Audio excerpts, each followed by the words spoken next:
Hi, so we're back. I hope everybody had a great break. Yeah, I'm now to announce the next speaker, and that's Robert Otani. And because he's a speaker, I changed my dress. Because last week we were at a great event in New York, AEC Tech event, which was actually organized by Core Studio from Thornton-Tomasetti. And Thornton-Tomasetti is a 1,700 person multidisciplinary engineering firm, of which Robert Otani is the CTO, but he was also founder of the internal Core Studio, which is actually a team doing the R&D, AI, application development, and digital design group. So that's a very cool group, and we were at a very nice event they did, a symposium and a hackathon last week in New York. Robert is going to talk about accelerating ideas to applications, and I'm happy to introduce him. And Robert, please take it away. Sure, thank you. Can you hear me okay? Just want to check my audio. Perfect. Okay, great. Okay, so today I'm going to talk about how Core Studio at Thornton-Tomasetti and Thornton-Tomasetti as a whole get our ideas to practice. And there are multiple different, I would say, approaches and strategies, and we'll talk about a few of them.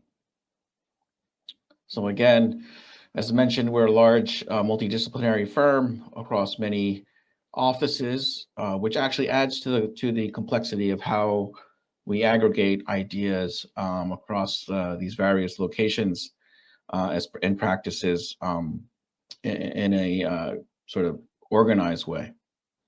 So we are a large team within the group. Not going to go through all of the details of how we are situated, but we do have a large sort of corporate entity within the firm helping practices across the globe.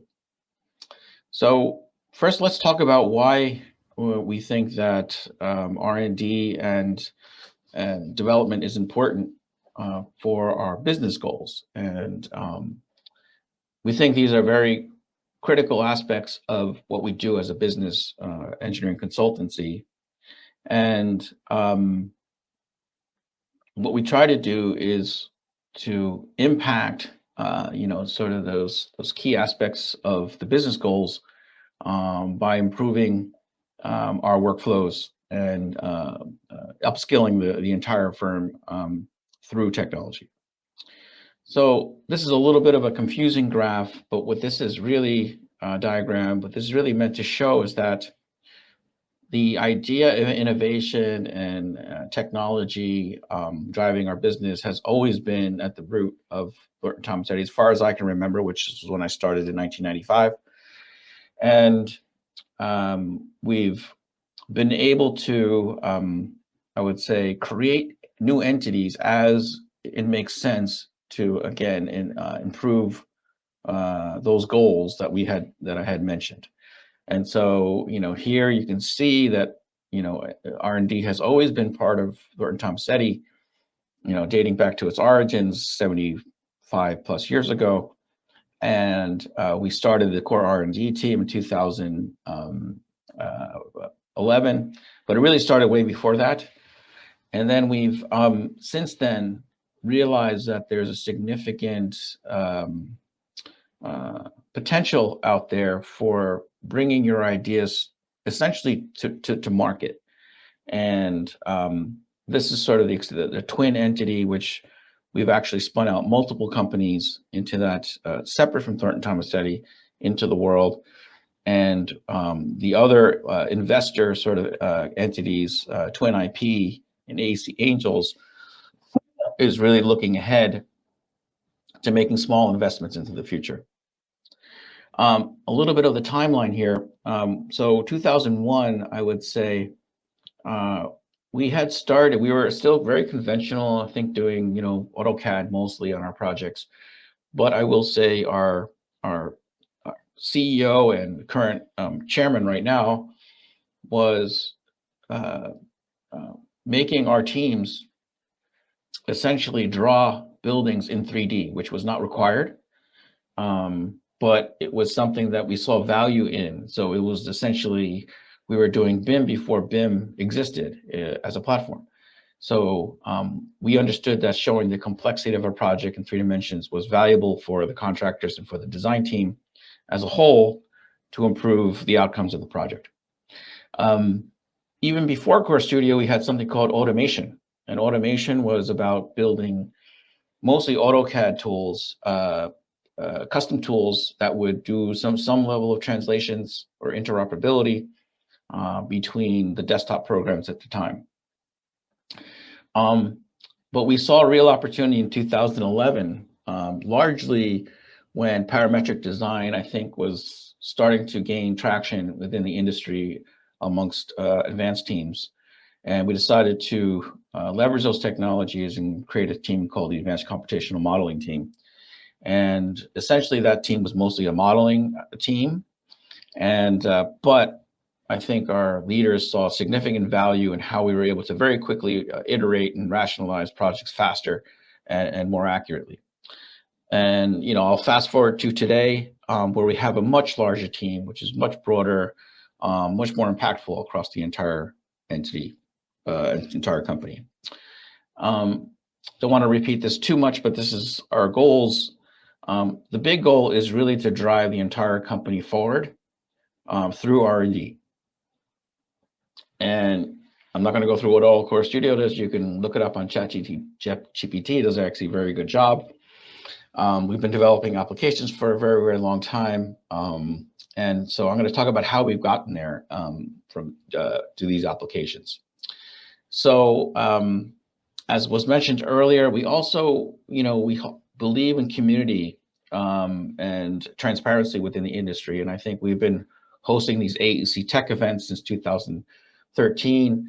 And we see incredible value in terms of having very, open discussions with the larger community about where the direction of technology is going to go in the industry. And we get a lot of ideas and feedback from these events, and they're essentially invaluable to what we do. So let's start with the conventional aspect. We have an innovation, we have a firm-wide R&D program that gets funded. Many projects gets funded across the year.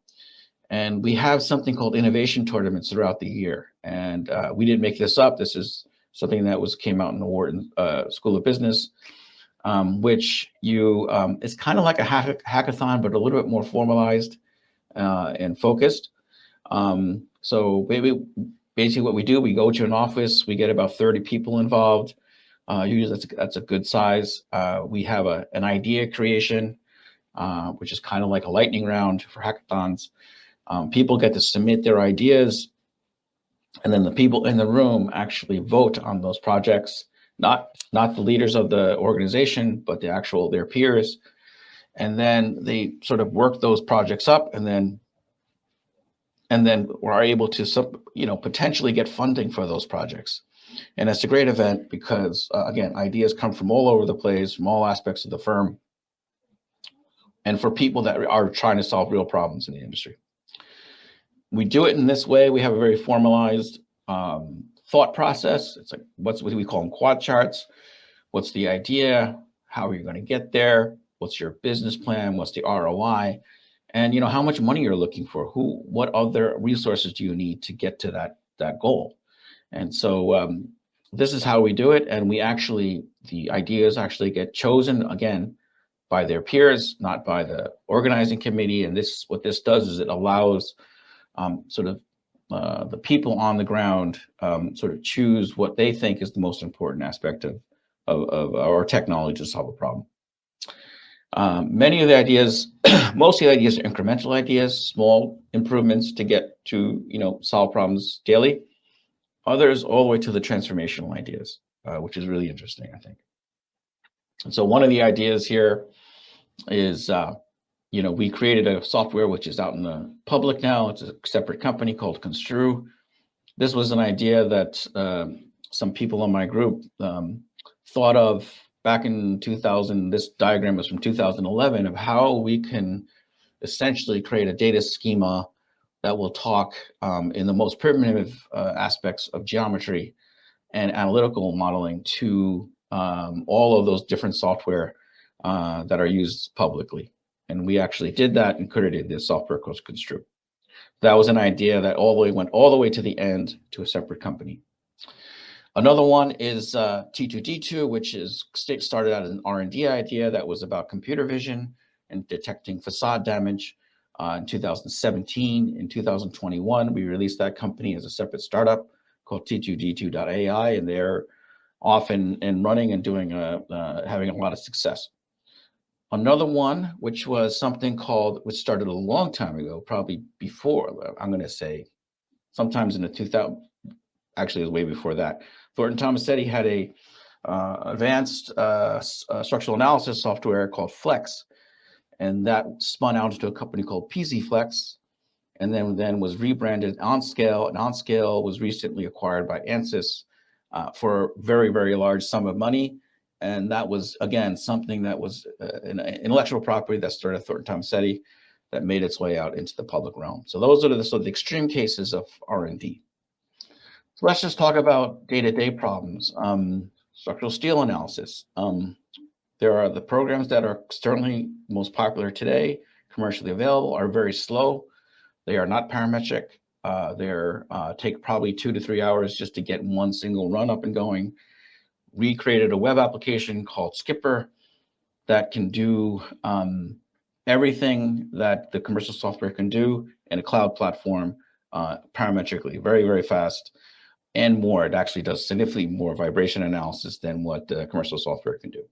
So this was a success story. We started this project, I'm going to say in 2014, and it's still one of the most popular software that we have. We had another software called Thread, which was a data visualization platform, sort of like Power BI before Power BI was actually out there. We created this probably 5 or 6 years ago. We still use this today, and it's a way to visualize your 3D models in a very bespoke way, focusing on data attributes. Revit, our engineers are on Revit every single day. We've created, because of that, we've created 80 plus Revit plugins that people use on a daily basis. This is probably our most popular tool set. You know, it's incremental value, I would say. These save minutes a day, but minutes a day for, you know, 1,000 people start to add up quite a bit. We have a whole custom suite of Tekla automation tools. We've been developing Tekla automation tools since 2014, and there are not this level automation in the market for these various tools.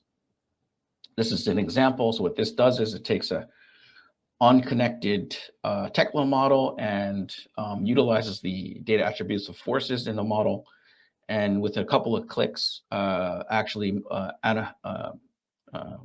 creates the connections in the model using our auto connect tool to fabrication level. So you pick the bolt types, the bolt connection type, the shear connection type, and it can take the entire building if you want to. In this case, we're showing the entire floor, populate all of the shear tabs, connections for fabrication.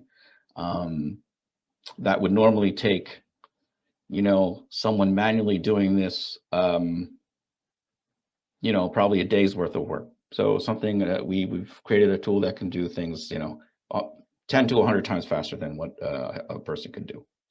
We also have an auto checker. So this one actually checks things that have not been verified or that have been changed along the process. And again, fabrication, this is very, very important because fabrication, this is the sort of the last step in the process. So we have a way to sort of auto check any changes that have made within the model. We call it Tekla Listener. This is a new one. So one of our very senior, Steve Hoffmeister, was a managing principal, semi-retired now, came to us as, can I just do a 2D sketch that I want to draw in front of a client and show them the differences between the different options? And so what we did was we created a tool called Force Sketch, which uses Caramba in the background, with a nice little simple web interface that can use on an iPad or a desktop or a laptop. And we're having ShapeDiver run the computes in the background, which is essentially just Grasshopper. and we bring it to the surface, to the desktop. And so here you can create a very quick structural analysis model, almost just like you're sketching on a pad. It's something that is new out there for us, but the engineers are really liking this because there are so many times when we just very quickly want to test an idea, and we don't want to go through the whole process of setting up a complex FEA analysis. So I'm not going to go through this because I'm just keeping track of time here. So I also want to talk about decarbonization. So Spotlight was something that we developed in 2017. I think before there was a lot of buzz about embodied carbon reduction. But we started out first as a project insights tool, which was mostly about high-level material takeoffs. And then we added the embodied carbon piece. And so it very quickly, with just a quick little button, it's a Revit application, creates a nice web visualization of the quantities for all the materials and all the systems of all those materials in a high-level view, including on the left-hand side there, you can see all the material takeoffs that are typically used for structural engineering and pricing. And if you want to, you can get very detailed, and you can visualize things by various aspects, including levels, but also materials, and also like floors, columns, slabs, etc. So you start to get some insights about your project very, very quickly. And because it's a web interface, it's shareable, so we can share it with the project managers, we can share it with clients. And this, I think, has become even more popular in recent times.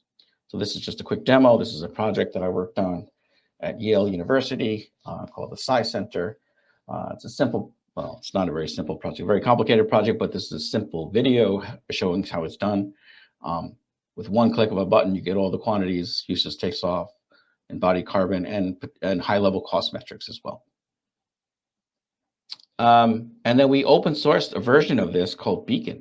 And so we took the intelligence of Spotlight and then released it as an open source project called Beacon. This is used quite often by a lot of our engineers and engineers throughout the industry. So I'm going to talk, I might skip the Ellipse platform, but I'm going to just mention that Ellipse is a platform, it's a data delivery platform that is trying to solve a problem that we see in the industry, which is we have a very complex, BIM software that has very complex data-rich 3D models, yet we are still beholden to the standard of care, which is to issue two-dimensional drawings with have no data associated with it. And so what we wanted to do is create a platform that would deliver the data and the visualizations associated with the data beyond the two-dimensional drawings. Again, this is a very long, I can do a whole presentation on this, but basically all the data is fully connected in the model. And you can see here where we're clicking on 2D and 3D aspects. The bottom model on the left is a spinnable 3D model. The one on the right is actually just a static 2D view. And all the data associated with those elements within the Revit model are fully intact in this model. And so you can color by various data attributes, which is a very quick way of doing quality control and assurance. And it's just a way of consuming the model in a much richer way than issuing a two-dimensional set of drawings. And we also have methods of showing the labels, the actual data associated with each of those members.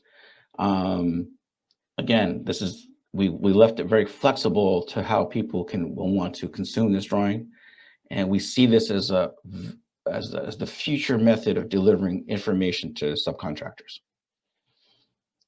So this is a real project that we issued. It's also a way to communicate with your clients about the project, because no one wants to go through not 1,000, but it's like hundreds of sheets. And this way they can understand the project very quickly about the associated data in the model, as opposed to, sort of trying to piece together the information through two-dimensional drawings.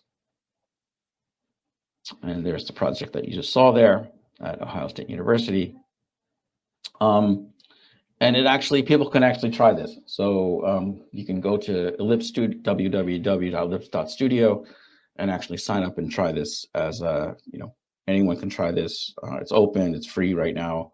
So we're looking for feedback on this alpha tool. I'm going to talk a little bit about AI and machine learning because I think this is a huge topic that is not going to go away, and I think it's a significant impact to our industry.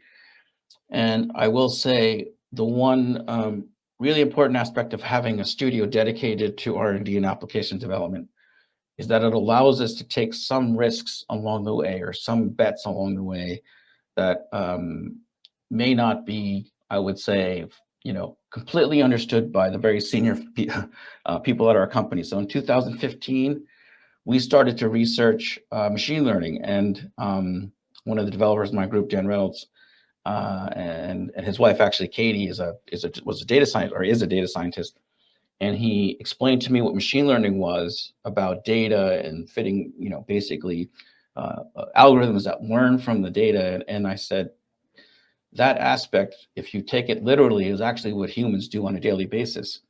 So I saw that as a huge opportunity to essentially digitize intelligence through the tools that are used in machine learning. And we did this for architecture, and this is one of the first papers that you'll see on machine learning and our AI in our industry.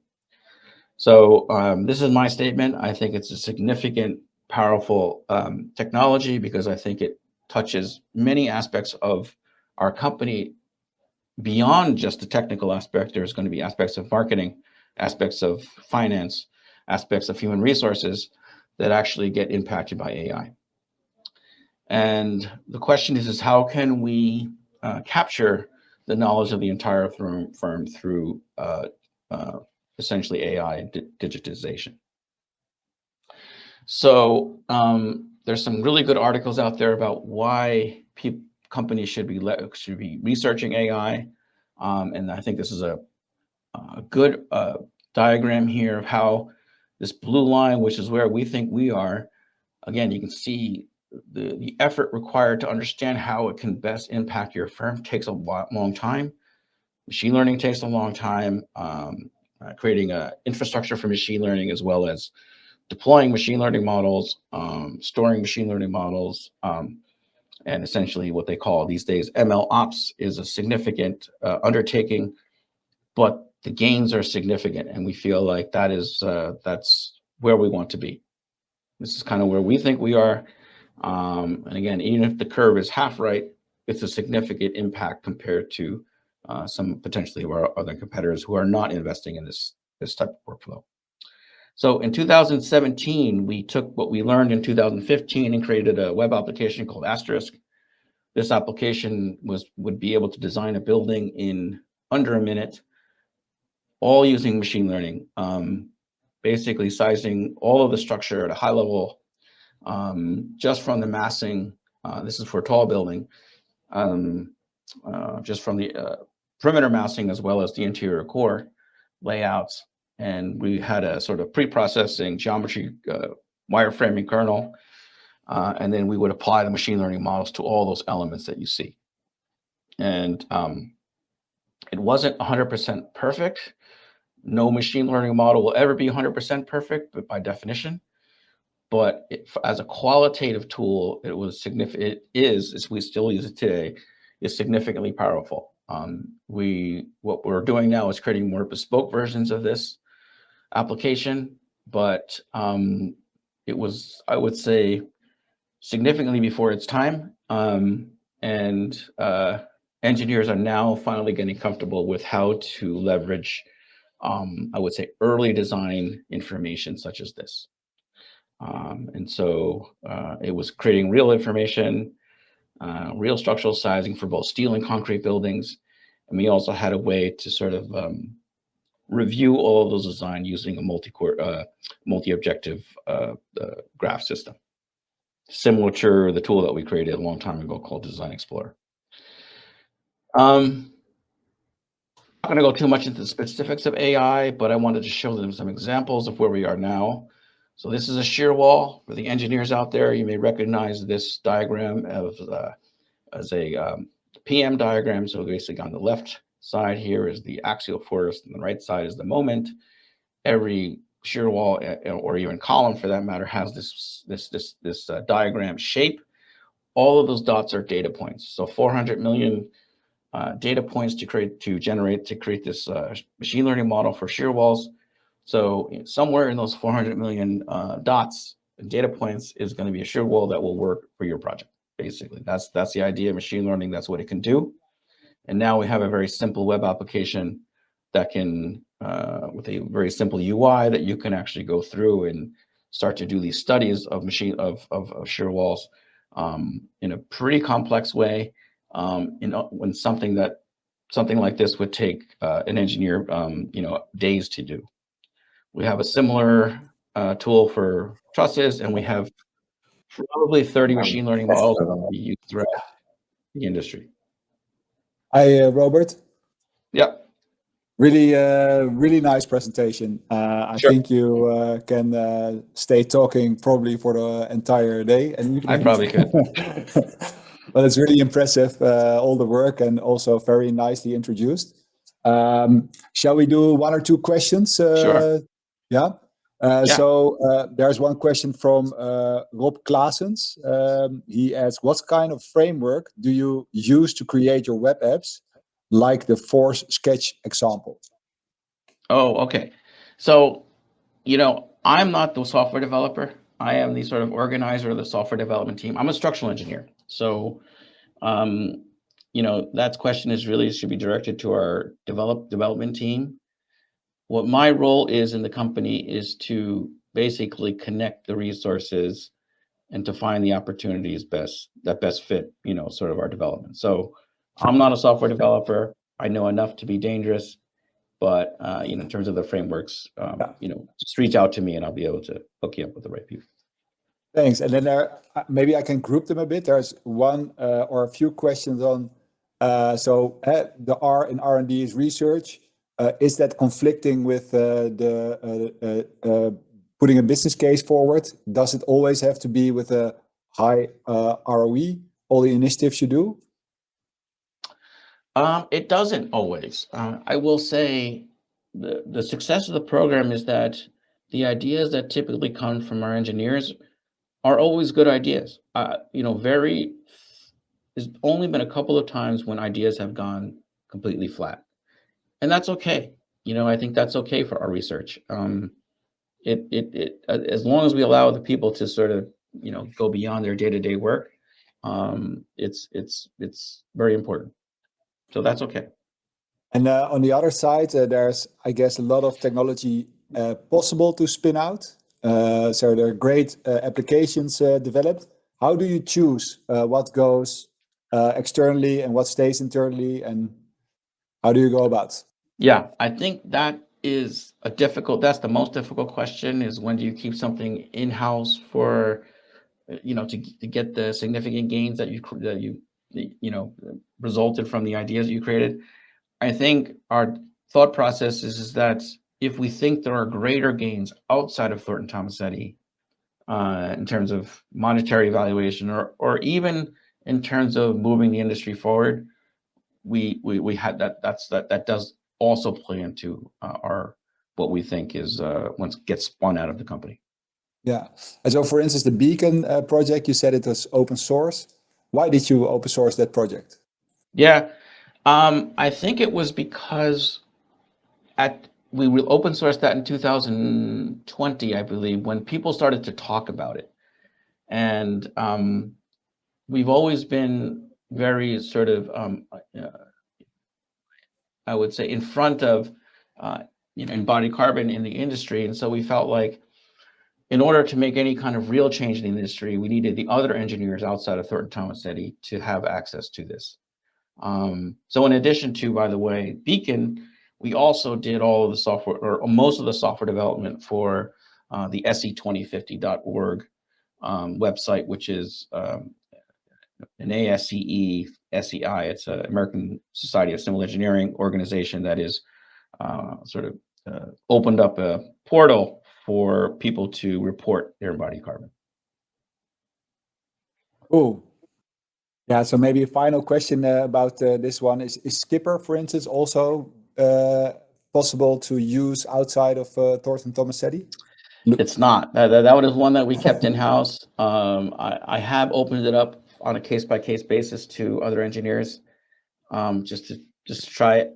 But it is one of those software that is ridiculously good. Yeah, we use it all the time.